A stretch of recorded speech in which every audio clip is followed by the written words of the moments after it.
Estamos então indo para o versículo 15. E nós vamos ler até o final e nós vamos orar.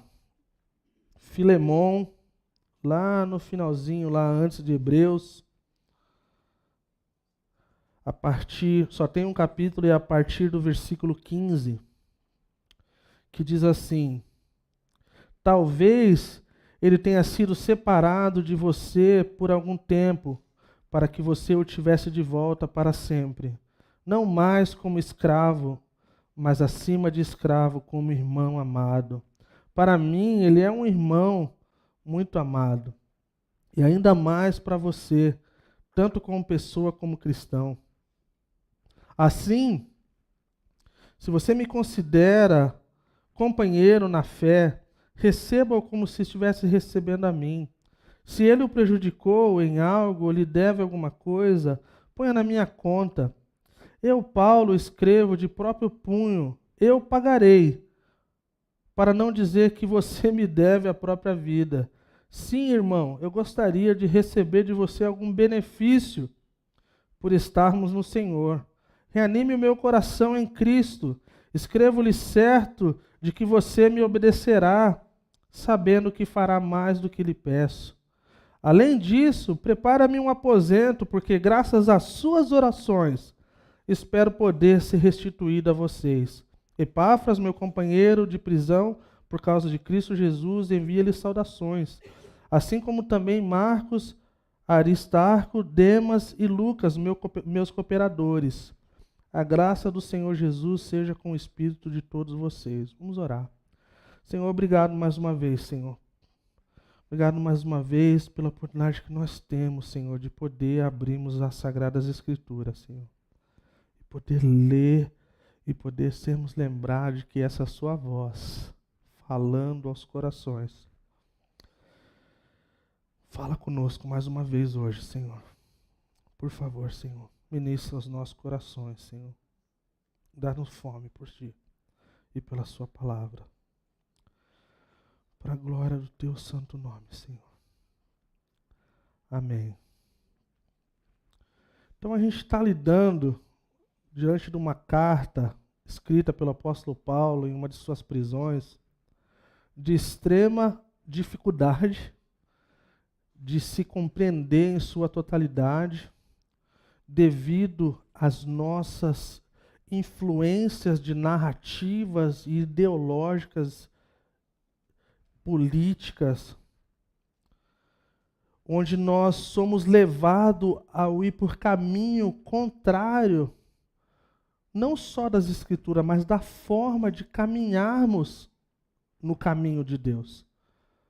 Eu falei para alguém um dia desse, num aconselhamento, de que tudo que acontece nas nossas vidas, ela deve acontecer das Escrituras para a nossa experiência.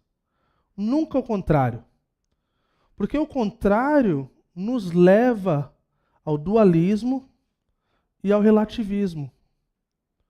E essas duas coisas juntas são um combo extremamente terrível e horrível para a vida cristã. Por quê? O que é o dualismo? Nós lidamos com a mesma coisa, só que de forma diferente, conforme a gente acha ou a gente é influenciado por tal coisa ou por tal narrativa. E então nós olhamos para as Escrituras já com o viés do que nós estamos já decidido. E o relativismo é quando nós somos levados a olhar também pelo nosso bel prazer e nós olhamos para as Escrituras e falamos assim, quer saber, isso aqui não é isso. E a hora que nós estamos nessa coisa, nós já estamos com o pé em algo extremamente perigoso. Então, por exemplo, falar de uma carta como essa, escrita num tempo como aquele, falando de um tema extremamente quente, que é essa questão da escravidão, de como Paulo lida com essa questão e de como nós cristãos lidamos com isso. Mas ao mesmo tempo, é um lembrete para nós de que quando nós estamos olhando para as Escrituras e algo parece errado, nós lembramos que é a pessoa que está lendo que está errada. Porque as Escrituras, elas se mantêm por todo esse tempo. Fala que Jesus exaltou a palavra acima do seu nome. E olha que em Filipenses fala que ele abriu mão da sua glória e Deus o levantou acima de todos os outros nomes. Então você vê a importância das Escrituras. Então falar de perdão numa cultura de ódio, falar de reconciliação numa cultura onde as narrativas e as influências anticristã é revolução. Porque no mesmo lugar onde se ouve que o amor vence, é o lugar onde, se você fala que você agora é cristão, você é zombado, você é rejeitado. Eu vou dar um exemplo bem pessoal para poder... Nós temos alguém da nossa comunidade que viralizou no TikTok aí um dia desse. Não vou citar nomes. Mas viralizado, gente. Tava lá pegando um fim de tarde lá no Parque Barigui, cara. Aí o cara foi, sem falar que estava filmando, filmou e perguntou se estava curtindo o final de tarde, que estava bonito e tal. E aí então pergunta qual é a história do cara e tal, e o cara vai e começa a falar de Jesus. E ele fala que ele tinha uma vida e que Jesus havia mudado a sua vida, e se você quiser falar com Deus, você vai para o seu quarto, que Deus é fiel, ele vai falar com você. E, gente, se você olhar os comentários, é bizarro, gente. É bizarro demais, gente. Uma amiga minha mandou um print. Internet é um negócio assim. Mandou um print de alguém que disparou ódio do começo ao fim lá no comentário. E no perfil dela no Facebook era tipo assim, respeito acima de tudo, uma coisa assim. Odeio religião, respeito acima de tudo. E aí, tipo assim, aí você olha o comentário e o negócio, tipo assim, mano. E o ódio era por quê? A falta de respeito era por quê? Porque Jesus mudou a vida de alguém. E, cara, e se esses comentários se estenderem para a maioria de nós que não nascemos num lar cristão, não temos a nossa vida direitinho lá desde o começo, que é a maior parte de nós, a gente se enquadra nesse negócio de sermos... Meu pastor costumava dizer, faça o que quiser. A hora que você coloca o nome de Jesus é outro esquema. Aí você vai sentir o peso da comunidade, seja ela qual for.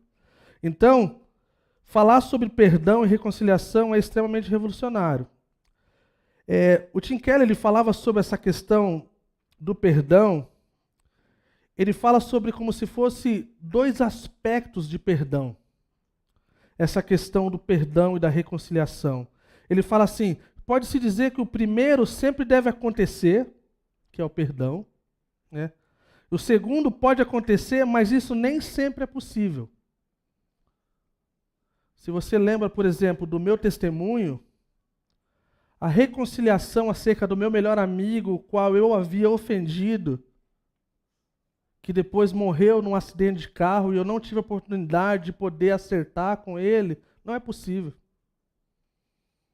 Mas o que foi possível? O perdão. De saber que em Cristo há perdão, de saber que eu podia falar com Cristo e pedir perdão e saber que eu fui perdoado. Então eu não carrego a culpa de todas essas um pouco mais de décadas, do qual eu havia ofendido o meu melhor amigo. Por uma coisa tola. Então, nesse caso, não foi possível a reconciliação. Mas em outros casos, e aí ele fala, mas isso nem sempre é possível. O perdão comportamental, né? Tem a palavra difícil que ele usa, atitudinal, que não faz parte do nosso vocabulário, mas quer dizer comportamental, essa é a ideia, um sinônimo, tá? Pode ocorrer sem reconciliação. Mas a reconciliação não pode acontecer a menos que o perdão comportamental já tenha sido ocorrido, já tenha acontecido. Então faz muito sentido tem como a primeira parte acontecer sem a segunda, mas não tem como a segunda acontecer sem a primeira. Por quê? Porque a questão da reconciliação ou da conciliação, ela requer um passo primário dos dois lados. Um lado só não é suficiente. Quem é casado aqui sabe de como funciona essa questão. Não se reconcilia algo que não esteja quebrado fora do lugar. E nós sabemos de que, em situações das nossas vidas, pedir perdão não é o suficiente. Não é verdade? Assim é sim, assim é não, assim eu não sei. Não é verdade? É verdade, gente. Perdão é uma coisa agora. Perdão é tipo assim, não tem para onde correr. Porque a partir desse primeiro, todas as outras coisas vêm. No versículo 14, anterior ao qual fechamos semana passada, Paulo, de forma muito categórica, ele fala que ele não queria que fosse algo forçado. Ele fala que queria que fosse algo voluntário, algo espontâneo. Trabalhando no ministério pastoral por esses anos, pessoal, uma das coisas mais difíceis, eu posso dizer para vocês, é aconselhar casais que não estão dispostos a reconciliar. Os mais antigos aí, sabe quando a molecada brigava assim, falava, cospe aqui? Ó, talvez em Curitiba o pessoal não fazia isso. Tá bom, foi mal. 013, Baixada Santista. Dava uma assombrada assim, deixa quieto, deixa eu ver outro exemplo. Ah, já estava no soco. É tipo criança, mano. Eu já falei semana passada. Criança, mano. Quando as crianças estão se pegando e você fala, pede perdão. Cara, não vai, mano. Quanto mais ciúme tiver, mais... Eu falei, em casa a gente não ameaça, né? A gente diz que coisas vão acontecer. A gente fala assim, cara, se vocês continuarem assim, a gente vai botar uma camisa em vocês dois. Até passar toda a ira e toda a raiva. Mas não adianta, gente. Uma das coisas doloridas é você parar para conversar com pessoas e elas não estarem dispostas a consertar o que foi quebrado. O perdão, ele pode até, lá no fundo, lá pode ter acontecido, de verdade. Mas o passo seguinte é dolorido muitas vezes, porque requer um reconhecimento de que você falhou. Então, Onésimo, que era alguém que estava debaixo da lei romana, havia um escravo então ele era um escravo que havia fugido do seu mestre, aparentemente rouba o seu mestre dinheiro e vai para Roma. Ele se encontra então com Paulo, ele conhece a Cristo. Parece a história de muitos de nós sem o roubo, né? Nós temos pessoas que nós encontramos, alguns de nós fugindo, outros de nós tentamos viver vidas diferentes, mas teve um ponto que nós encontramos a Cristo. E isso difere a nossa vida antes e depois de Cristo, assim como a história da humanidade. E para nós, como equipe pastoral, é uma das coisas mais doloridas, gente, de saber, tipo assim, não tem nada que a gente possa fazer. Quando Cristo é questionado acerca do divórcio, ele gasta o seu tempo falando do que é casamento. Ele fala do que é da dureza do coração. E nesse caso aqui, uma das coisas que chama a minha atenção ao nós olharmos para o texto é que Filemão não era alguém má. Não era aquele mestre de escravos como a gente vê nos filmes que judiava dos seus trabalhadores. Não, ele era alguém que ele havia se convertido, ele estava pastoreando uma igreja. Aparentemente era muito melhor você estar na casa de Filemon do que estar em qualquer outro lugar que seja dominado por Roma.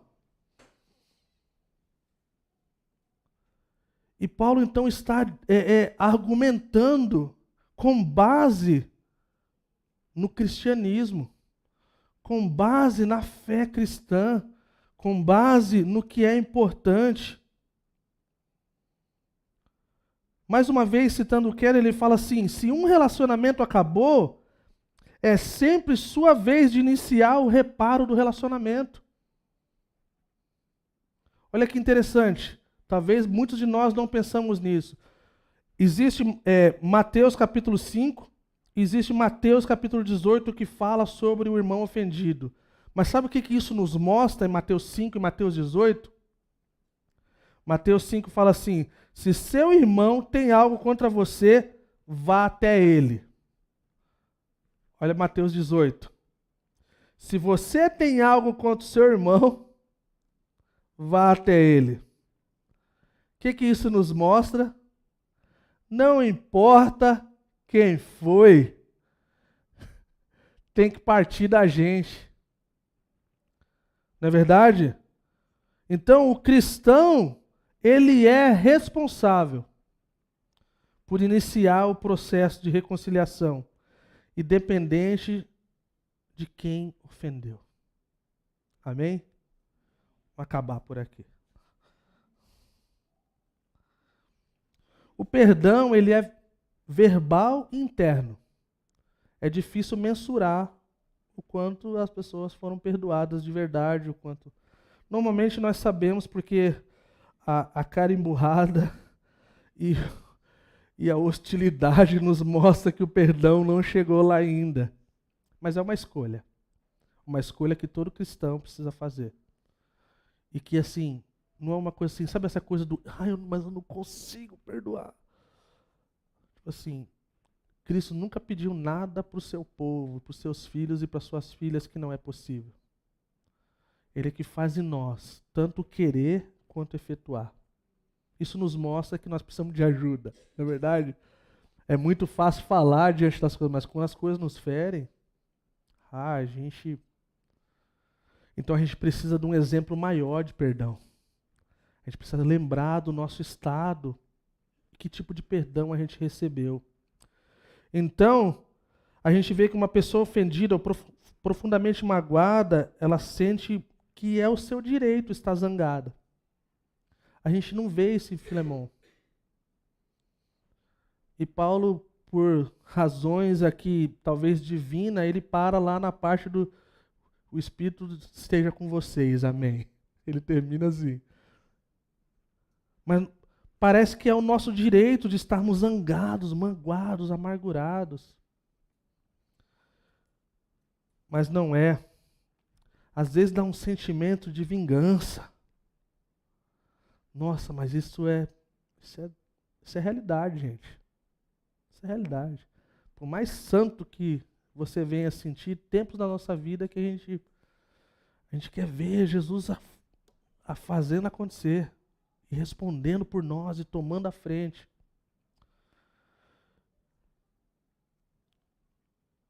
Mas o chamado do apóstolo Paulo, o chamado de Cristo para nós, é de confiarmos que nada passa batido diante do justo juiz. E de que nós podemos, sim, nos humilharmos, e perdoarmos e pedirmos perdão. E nós temos então o nosso coração livre. Gente, a amargura é um câncer. Sabe o que é um câncer? Não sou oncologista, nós temos oncologista de forma genérica, tá, pessoal? Deleta o que eu falei, tem outros exemplos. Mas é quando um membro do corpo, basicamente para nós, tipo assim, Dumis, é quando uma parte do corpo não funciona mais. Ela para de funcionar, ela para de fazer o papel dela. Então, de alguma forma, isso gera todas as... Isso que a amargura faz com a gente. Nós deixamos de viver. Os nossos assuntos são rodeados em todas as mesmas coisas. Já conversou com pessoas que não importa o assunto, cai no mesmo trem que é aquela coisa ruim, isso é um sinal de amargura. E a palavra fala que quando a gente guarda isso para nós, isso nos adoece. Então, não é esse tipo de relacionamento que Deus deseja para a gente. Então, assim, uma das coisas, só para a gente seguir adiante e entrarmos no texto, o perdão, o pedido de perdão, ele não significa, né? Muitas vezes a gente lida não com o que a gente sabe, mas o que a gente sabe que não é. Né? Não o que é, mas o que não é. Ele não significa que desculpamos ou aprovamos a ofensa. Acho que esse é um ponto de partida muito importante. Não é, tipo assim, estou pedindo perdão, então vou aprovar então o negócio. Não, cara, é com o Senhor. Você faz a sua parte. Não é que a ofensa foi esquecida e não importa. A gente vê o exemplo, Paulo falando assim, lá no meio do discipulado com Onésimo. Onésimo, agora você é crente, agora sua vida foi transformada, agora só está faltando uma coisa. Voltar lá para Colossos, cara. Isso é reconciliação. Mas então, não, a ofensa não é esquecida. Não é que ela não importa. A ofensa não tenha consequências. Não significa que a ofensa não tenha consequências. Ou a pessoa ofendida ou a sua mágoa não importa. Importa. A gente costuma dizer que todos nós temos o direito de sentir. Então, a gente não pode se colocar e dizer que eu entendo a sua dor quando eu não entendo. Eu posso tentar. Mas você não conhece a minha dor de perder um pai e a mãe. Aí você fala, mas eu perdi meu pai e minha mãe. Mas não é igual a minha mãe e meu pai, mano. Então a gente vê que não é. É a mesma coisa no sentido de que está falando de alguém de extrema importância, mas a minha mãe e meu pai é diferente do seu pai e de sua mãe. Não é verdade? E isso é assim em tantas outras coisas. A reconciliação, então, ela é um processo que ultrapassa o perdão. Então, eu creio que Onésimo já estava nesse lugar de perdão. Já havia conhecido a Cristo, já havia andado com o apóstolo Paulo. E o apóstolo Paulo, com certeza, não evitava o assunto. Conhecendo a sua história, o seu testemunho, eu creio que talvez ele caminhou com Onésimo até chegar nesse ponto de maturidade.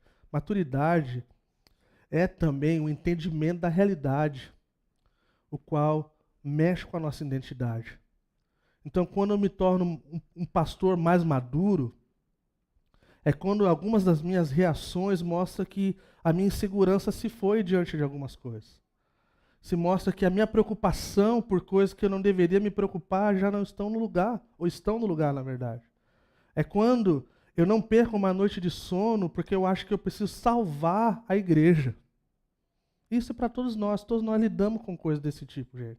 Seja com parentes, seja com amigos, seja com cônjuge ou namorado, amiguinho, amiguinha. Às vezes, ou muitas vezes, a gente precisa de alguém como Paulo. Pegar pela mão.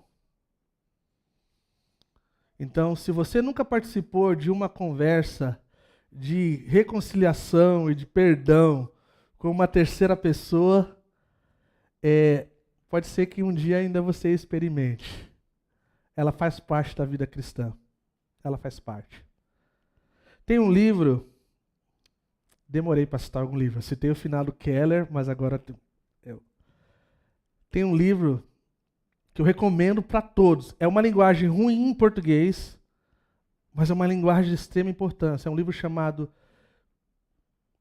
Conversas Decisivas. É uma tradução mais ou menos. É uma coisa assim. Conversas Decisivas, uma coisa assim. E depois eu mando o link para vocês. É uma coisa empresarial. Conversas difíceis, isso aí. Tá aí. É uma questão empresarial. Dois caras muito inteligentes, trabalhando com negócios, como lidar com a empresa, com os seus trabalhadores, colaboradores e tal. Então, eles, depois de um estudo muito grande diante das áreas, né, de negócio, eles chegam a alguns pontos que é revolucionário. o qual eu tenho um resumo desse livro, assim, um resumo do resumo do resumo. Defino em poucas perguntas, o qual é uma bênção divina. Então, por exemplo, uma coisa bem básica, quando a gente vai para uma conversa difícil, você ir antes pensando, qual o propósito dessa conversa? Eu ganhar o argumento ou reconciliar com o irmão ou com a irmã? Porque se a resposta for, eu estou com raiva, eu quero mexer, talvez é melhor dar 2 passos para trás e não ter. Então, ter essa coisa é uma coisa incrível. Então, esse livro, assim, tem um amigo meu que leu, e depois de uns meses a esposa dele chegou nele e falou assim, cara, na moral, posso te fazer uma pergunta? Pode. Cara, nesses últimos 2 meses você se tornou um marido muito melhor. E eu queria saber, tipo assim, tem alguma coisa que você está fazendo que eu não estou sabendo? Mas você tem sido um marido incrível, você tem sido um pai incrível. E o cara, tipo assim, meu líder me deu esse livro aqui. E esse livro parece que me ajuda a viver. Então, conversas difíceis. Vamos lá. Versículo 15. Talvez ele tenha sido preparado para você por algum tempo, para que você o tivesse de volta para sempre. Paulo está argumentando, meu irmão, talvez você ficou esse tempo aí longe, mas é por um propósito muito melhor. Agora, quem está voltando para você é alguém que você vai viver o resto da vida. Antes ele era só seu empregado. Agora é seu irmão em Cristo. Agora, cara, você toma cuidado. Agora vai ser diferente. Se tem uma coisa que é diferente, agora é diferente. Eu amo ver a perspectiva de Paulo, alguém que era extremamente radical e rígido, da forma que, ao mesmo tempo que ele parece ogro em algumas cartas, ele é extremamente amoroso em outras. Se você riscou aí, como quem participou do método indutivo, você vai ver que ele fala muitas vezes amado, irmão. São palavras de extremo peso na língua grega. Não é tipo aquela coisa da antiga, e aí, amado, beleza? Né, dependendo do contexto aí pentecostal, né? E aí, amado? Mas é algo fraternal, algo pesado. Algo assim que mostra as coisas nos lugares como deveria ser. Ele está falando, em outras palavras, você estará recebendo alguém que é muito mais do que um escravo. Alguém que recebeu o mesmo perdão que você recebeu. E ele fala na frente, ele vai lembrá-lo. Ele fala, né, que havia separado ou partido por um tempo. Mais uma vez, um ponto de observação interessante, talvez engraçado. Como linguagem faz sentido em alguns contextos e como linguagem ameniza ou piora a situação. Ele poderia usar o termo um escravo fugitivo, mas aquele que foi separado por um tempo, que partiu por um tempo, soa muito mais de boa. Então ele está lidando aqui de forma muito terapêutica, né? Fala assim, ó, quer saber? Você ficou um tempo longe aí, sabe? A distância o separou. Mas agora deu bom, vai dar bom. E vai dar bom e só depende de você. É mais ou menos isso. Né? Partiu por um tempo. Então Paulo, de certa forma, está suavizando e amolecendo o coração de Filemão. Né?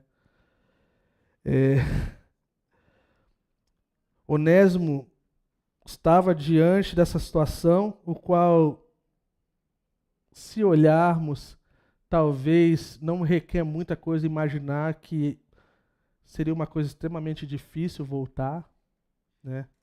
Normalmente quando se foge de algum lugar é difícil voltar. Então Paulo tá ali fazendo a frente, né? Um comentarista famoso fala que foi um dos golpes mais impactantes de Paulo, foi mexer com o coração do crente. É assim que nós fazemos muitas vezes, não como um ato de manipulação, mas é de exaltar a bondade. Os lugares onde o mal é exaltado, o lugar onde o ódio é exaltado, nós exaltamos a qualidade, o valor, a fé, a vida cristã. Isso mexe com a gente. Porque a gente, todos nós conhecemos um tanto do nosso coração. Então, não sei quantos de vocês já foi elogiado por algo que você não se sente nem um pouco um exemplo. É a graça de Deus sobre sua vida. É o Espírito Santo te encorajando, algo assim, tipo assim, cara, você não consegue ver, mas, cara, é isso aqui. E Paulo está fazendo isso. E ao mesmo tempo que Paulo suaviza aqui, Onésimo era um criminoso perante a lei romana. Seria morto ou crucificado perante a lei romana. Filemão tinha todos os direitos de fazer qualquer tipo de mal com ele. Até mesmo a questão da pena de morte. Mas Paulo podia ver um propósito de Deus. E ele queria que Filemão visse esse propósito. Porque Paulo não está burlando a lei. A lei falava que ele era o intermediário. Quando o fugitivo batia na porta de alguém, ele era a pessoa responsável de trazer reconciliação com o seu mestre. Mas Paulo, então, nos leva, assim como em 1 Coríntios 13, ele fala, vou levar um caminho mais excelente. Paulo está mostrando em prática esse caminho excelente, de forma incrível. Uma das coisas que eu mais amei desse texto, que ele fala assim, em vez disso, né?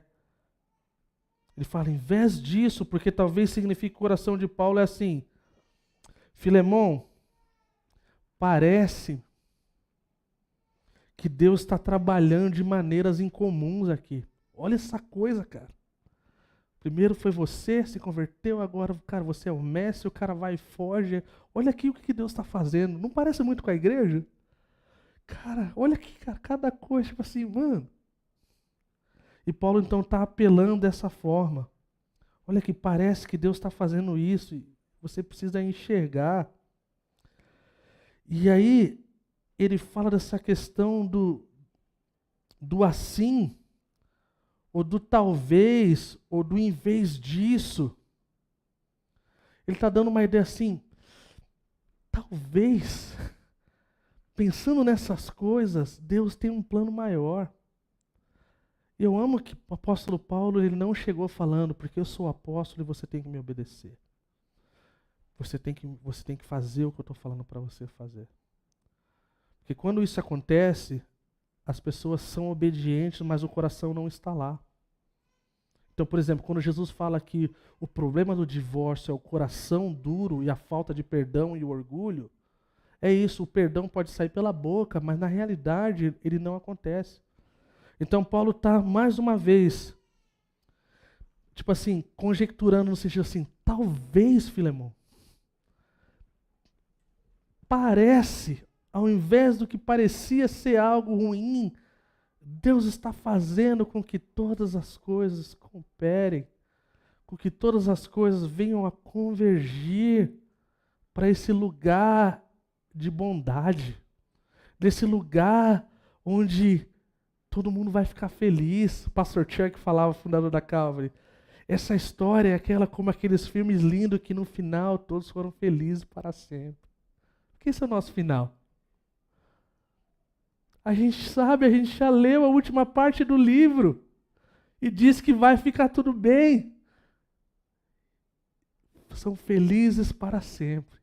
Enquanto isso não acontece, gente, é dureza, perdão, reconciliação, dificuldade. A gente fala coisa que não deve, a gente faz coisa que não deveria, a gente coloca a mão onde não deveria, a gente pisa em lugares onde não deveríamos. E isso requer muito mais.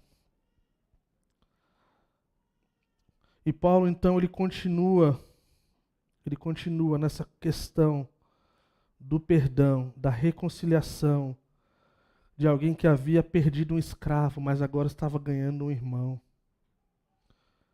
Então, Paulo, ele reintroduz, né, Onésimo a Filemão não como escravo, mas como irmão.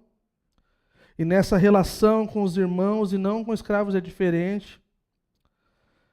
E Paulo, então, ele dá, como eu diria lá na Baixada Santista, ele dá um tiro, certo? No que hoje nós chamamos de abolição da escravatura. Ele não tinha poder sobre a lei. Mas a lei do amor de verdade, ela quebra. Ela quebra os grilhões. E por mais que ele não fez protesto e nem se rebelou contra a lei romana, ele está propondo um caminho do Senhor das letras vermelhas em algumas de nossas Bíblias. Que é um caminho diferente. É aquele Senhor que tira a espada do seu discípulo. É aquele Senhor que cola a orelha de quem havia sido dissipado. Então há quem diga que a carta de Filemão é como se fosse trazer a instituição para uma atmosfera onde ela só poderia murchar e morrer. Onde mestre e escravo estivessem unidos em afeto como irmãos em Cristo, e a emancipação formal seria uma questão de conveniência, a confirmação legal de seu novo relacionamento. Que coisa incrível, gente. E não tem como não pensar em Cristo, e tudo que Ele fez por nós, e tudo que Ele faz por nós. Não tem como não pensar nisso. A transformação, o Spurgeon falou isso, ele falou assim, a transformação do indivíduo é a chave para a transformação da sociedade e do ambiente moral. E ele fala assim, marque esta palavra. A verdadeira reforma do bêbado está em dar-lhe um novo coração. A verdadeira recuperação da prostituta deve ser encontrada em uma natureza renovada. E ele segue, eu vejo alguns dos meus irmãos mexendo nos galhos da árvore do vício com suas serras, mas quanto ao evangelho, ele coloca o machado nas raízes de toda a floresta do mal. E se for bem recebido no coração, derruba todas as árvores más de uma vez. E em vez delas, surge um pinheiro, o abeto. Você não sabe o que é abeto? É uma coisa linda, é um pinheiro com umas coisinhas assim. Eu sei porque minha esposa é desses negócios. Para embelezar a casa da glória do nosso Mestre. Então, se um coração transformado é o que faz a diferença. E a gente vê nos discípulos.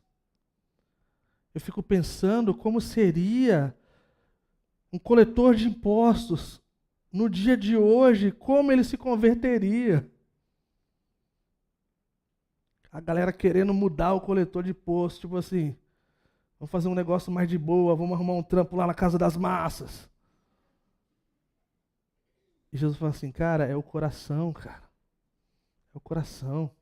Se transformar o coração, as outras coisas andam. Então, a gente partindo para o final, a gente vê a promessa pessoal da reconciliação de Paulo com Filemão. Porque Paulo se coloca num lugar interessante, de intermédio,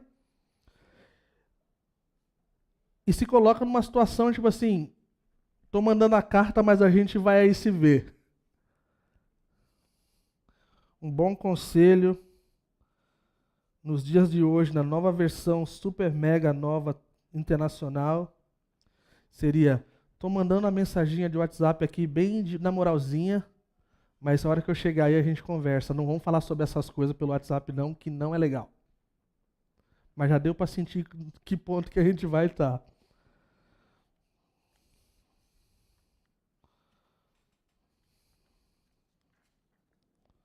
Vamos lá. Versículo 17.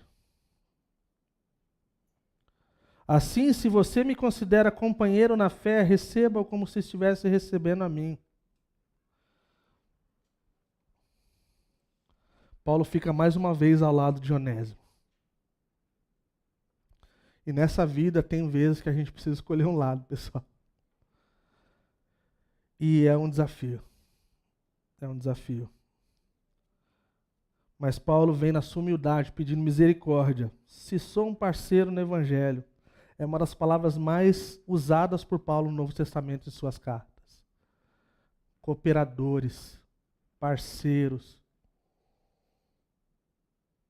Ele amava essa palavra, que mostra uma coisa de cristianismo, de colaboração, de que não é sozinho, que não é eu, é nós. Então ele apela então para essa misericórdia mesmo. Então já que é assim, então tem essas coisas, está fora do lugar, cara, trata ele como se você fosse, como você me trataria. E Paulo não está falando com um estranho, Paulo está falando com um líder. E bem-aventurado, feliz é aquele que tem pessoas assim, gente. Nós temos pessoas na nossa comunidade. Eu tive amigos que ligaram de outros lugares e falaram assim, cara, recebe esse cara como você me receberia. E é uma responsabilidade incrível.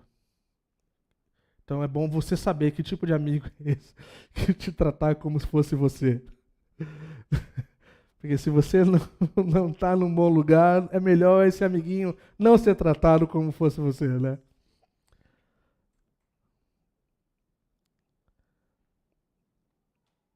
Paulo, então, ele se colocou ao lado de um homem culpado. E ele vai lá, então, diante do dono do escravo. Era como se ele tivesse falado assim, ó, sei que este homem é um criminoso e merece punição. No entanto, esse escravo é meu amigo. Então, se você o punir, me castigue também. E eu estou ao lado dele para receber sua punição. Isso é o que Jesus fez por nós, diante do Pai. É isso. Se a gente acha injusto, a gente não está pronto para receber graça. Porque é isso que a gente recebeu, graça. Nós não tínhamos nada de bom quando Cristo morreu por nós. Coloca na minha conta.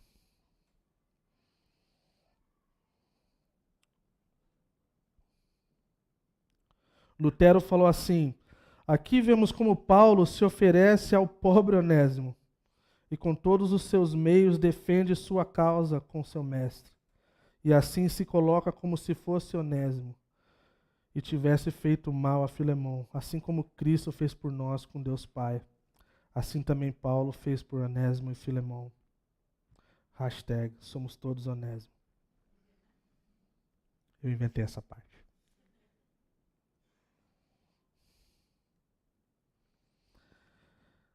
E agora ele fala uma coisa incrível, ele fala assim, versículo 18, eu, Paulo, escrevo no próprio punho, eu pagarei, para não dizer que você me deve a própria vida. Agora chega no clímax da carta. Quer saber, cara? Falei tudo isso, preparei o caminho. Só queria te lembrar, cara, você está salvo hoje, está com a sua família aí, tudo certinho. Lembra no dia que a gente se encontrou lá, cara? Você não estava legal. E você me deve muito. Um dos meus melhores amigos, eu tenho isso com ele. Eu participei da salvação dele, de uma coisa muito incrível. Um cara extremamente cético e sem esperança. E um dia ele vai para a praia lá em Santos e ele vê uma criança comendo lixo. E ele volta, ele baixa na minha casa, 11 horas da noite, e ele fala assim, Cacá, eu queria que você me ouvisse. E amanhã eu gostaria de ouvir de você. E aquela noite ele falou, indagou, como Deus pode permitir isso? Como Deus pode permitir isso? E ele foi, ficou a noite toda. E eu não falei uma palavra. Abracei, chorei com ele, fui embora. No outro dia de manhã ele baixa na minha casa e fala assim, agora eu queria ouvir você. Me explica esse negócio. E aí a gente conversa, e uns dias depois ele encontra Cristo, a sua vida é transformada. Ele é um dos caras mais piedosos que eu conheço. Perdeu a sua mãe, a sua noiva, de forma muito trágica, com câncer. Esteve aqui na minha ordenação. Fui padrinho de casamento dele. E nós temos essa dívida um com o outro. Nós temos essa coisa, quando nós falamos, existe um carinho, um amor fora do normal. Então Paulo está falando isso. Eu falo assim, cara, eu lembro daquele dia. Então você quer botar na conta aí, tipo assim, coloca na balança.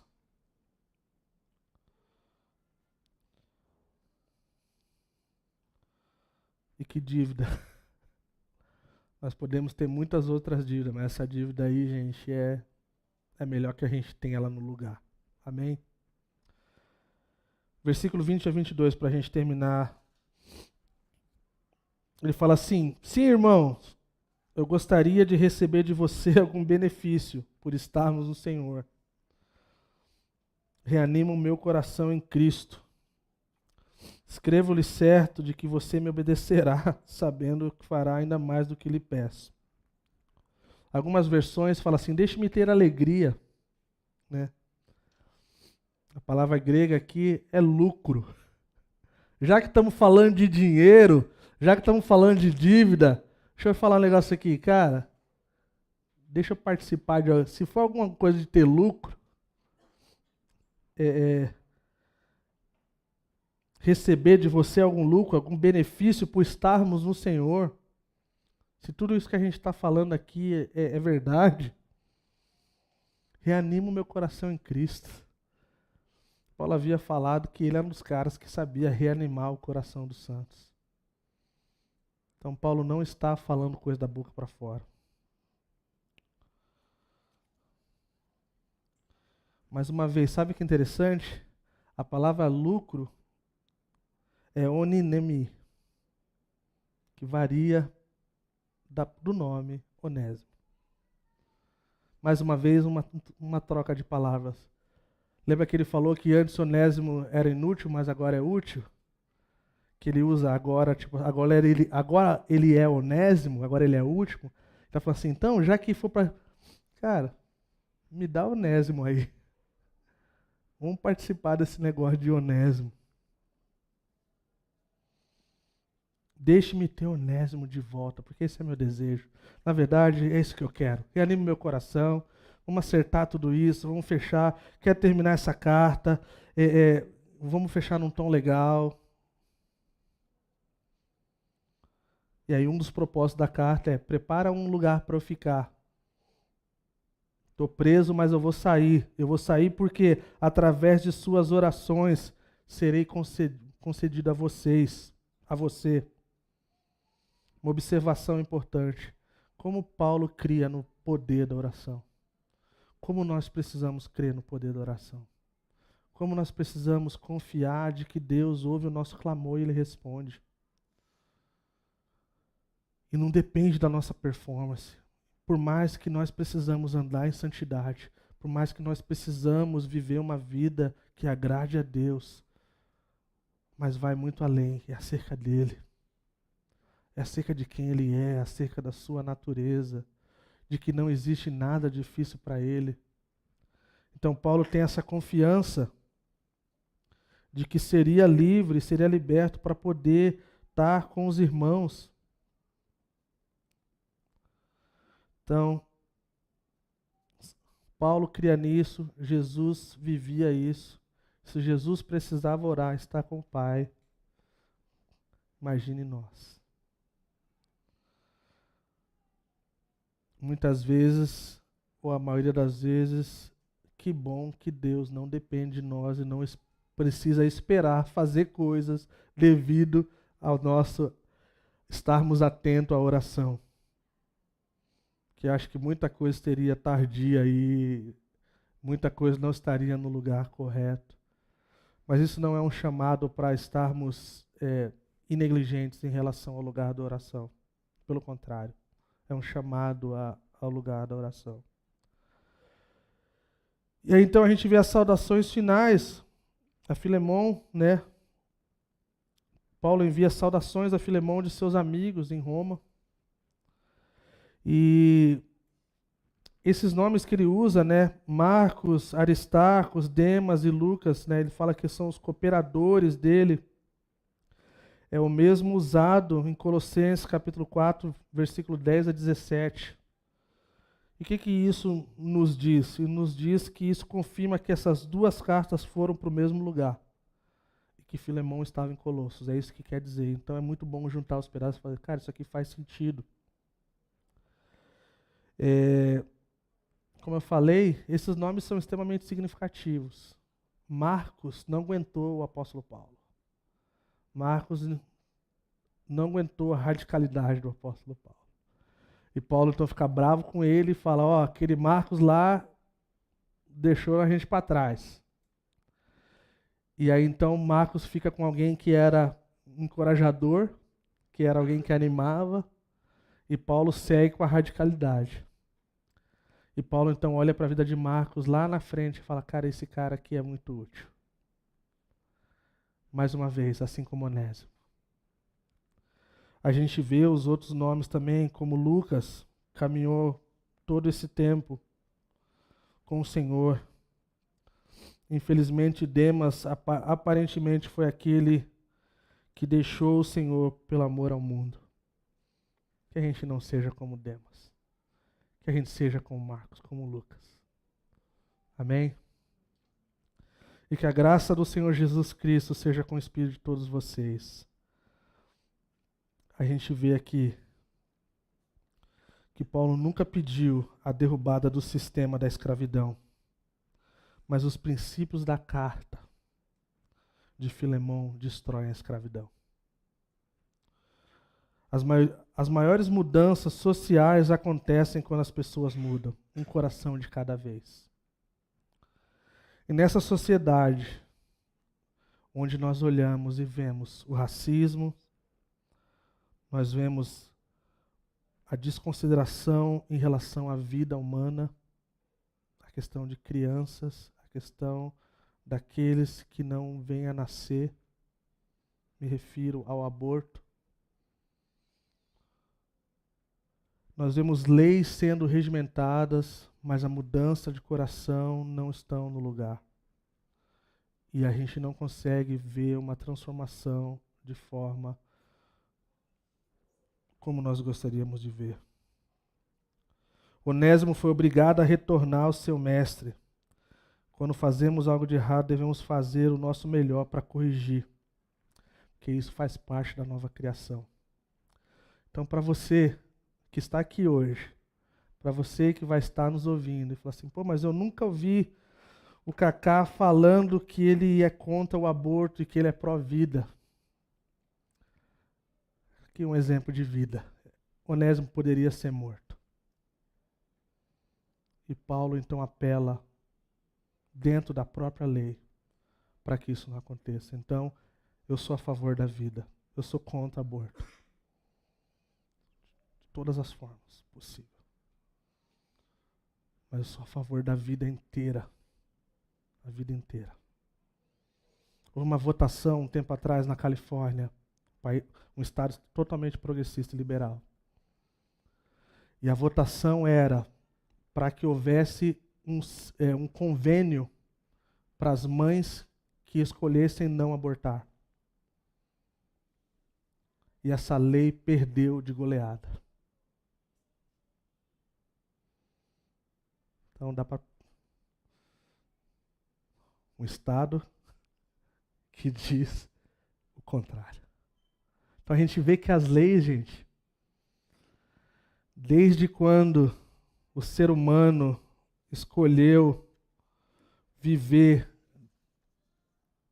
de acordo com os seus desejos e prazeres, Deus o entregou aos seus próprios prazeres. Então nós temos o que talvez seria muito rude falar, mas o que nós merecemos como humanidade. Que Deus queria nos governar. Deus queria estar conosco. Deus queria ser a nossa lei. E eu fecho dizendo que o pecado nos afasta, o evangelho nos aproxima. O pecado destrói relacionamentos, o evangelho reconcilia. O pecado traz prejuízo, o evangelho traz restituição. O pecado torna as pessoas prisioneiras, o evangelho faz as pessoas livres. Amém? Vamos orar.